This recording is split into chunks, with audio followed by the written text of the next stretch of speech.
Hello there, my name is Miguel, and I wanted to tell you a cautionary tale about something that happened to me. I was driving home early from work one day with my boss. It had been a really slow day, and my boss had offered to knock off early and for us to go fishing instead. I was excited as I love fishing, and so I agreed. As soon as we pulled up to my driveway though, there was a strange car sitting there that I didn't recognize. Confused, we headed inside. My boss waited in the mudroom while I went to my bedroom to get my fishing gear, which I kept in the back of my closet.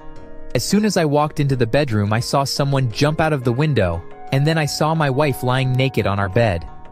I quickly put two and two together and knew instantly that the car outside belonged to the man that had just been fooling around with my wife, and so I accused her of as much. Instantly, she broke down in tears and apologized for what she had just done and swore that it had been a one-time thing.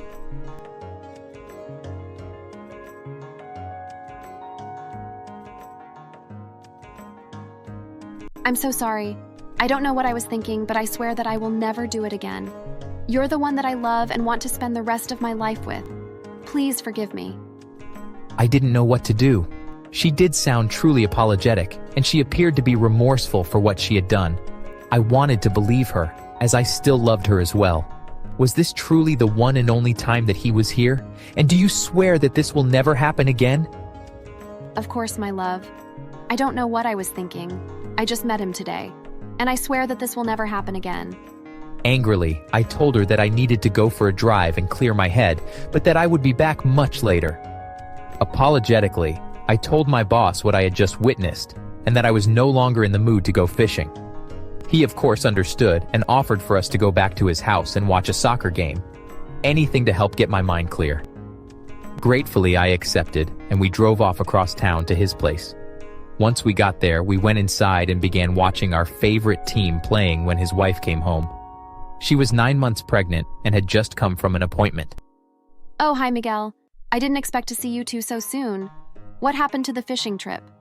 Before either of us could say anything, she continued. Oh, and congratulations on the new car as well. This confused me, as I hadn't bought a new car in years and told her such. I then asked her why she had thought that I had a new car. Oh, well, my doctor's office is near to your house, and I've seen a silver car in your driveway every time that I go see my doctor. I had just assumed that it belonged to you. This angered me, as I knew the car that we had seen in my driveway earlier had also been silver, and so I asked her, "And how long have you been seeing that car in my driveway?" She thought for a few minutes before responding. Well, I've been going to see that doctor for about 6 months now, and I'm pretty sure that I've seen it there every week since then.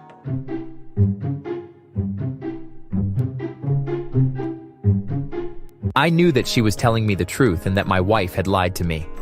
Instantly, I had the idea to check the account we shared for our favorite shopping website.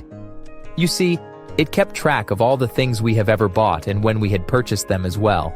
There, on the site, I saw that my wife had purchased dozens of pieces of lingerie, sex toys, condoms, and even gift cards for hotels. I knew that none of those things were used by the two of us. After all, we had been trying to have children for close to a year and hadn't used condoms once in all that time. The dates on all of the purchases stretched back to nearly a year and a half before, which confirmed that my wife had lied to me. Angrily, my boss, his wife, and I stormed back to my house, and sure enough, that same silver car was in my driveway again. We assumed that whoever it was that was cheating with my wife had left in such a hurry that he had forgotten something, and sure enough, when we got into the house, we could hear them arguing about being caught. As quietly as we could, we all pulled out our phones and snuck into my bedroom and caught the two of them in the act and took dozens of photos. I wanted to hurt that guy more than anything, but I kept my calm and told both of them to get out of the house and not to come back. Pleading, my wife attempted to try to convince me to let her stay, but I wasn't having any of it. I told her to pack up a suitcase and to get out. And then I showed her what I had discovered and how I knew that she had been cheating on me for a long time and that I wasn't going to put up with it anymore. That night, I got drunk and cried a lot, but thankfully my boss and his wife stayed over and comforted me. I didn't know why they were being so supportive, but I definitely appreciated it. The next day, they took me to see a lawyer, and she told me that between the photos that we had taken and the evidence on the shopping website, that we had more than enough to not only file for divorce, but to also get my soon-to-be ex-wife to pay for alimony. On top of that, considering how long the affair had gone on for, She even mentioned that we could go after my wife's boyfriend for alimony as well. I was shocked, but I knew that this was something that I wanted to pursue. And so I gave her copies of everything that I had and left it in her hands. The next day, I was venting to my boss about how all of this was even more aggravating since my wife's parents had always told me that I wasn't good enough for their daughter. And that I didn't treat her right, which always bothered me since I was always the one to do 95% of all the chores around the house. In fact, I couldn't recall the last time my wife had even emptied the dishwasher. Smiling, my boss told me that we should make a trip over to their place and show them the photos.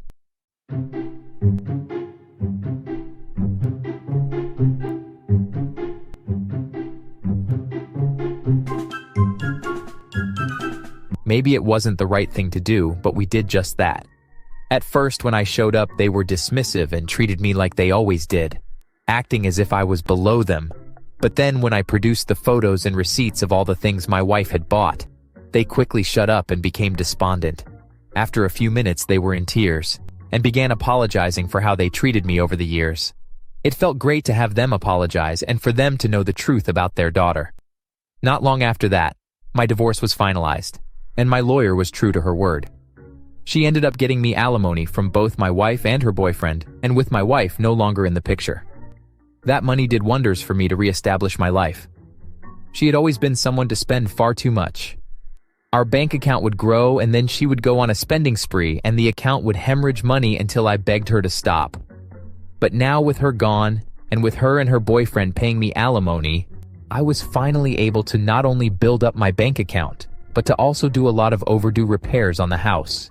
It was hard at first living there without her, but as time went on, I realized that I was far better off without her. And I'm happy to say that only a year later, I ended up finding someone that truly appreciates me. I hadn't realized just how little my wife did around the house until my new wife moved in. Instantly, she took charge of cooking and cleaning. There were days when I would work overtime, and I would come home to a loving partner who had made a hot meal for me and appreciated the hard work that I did to bring home extra money.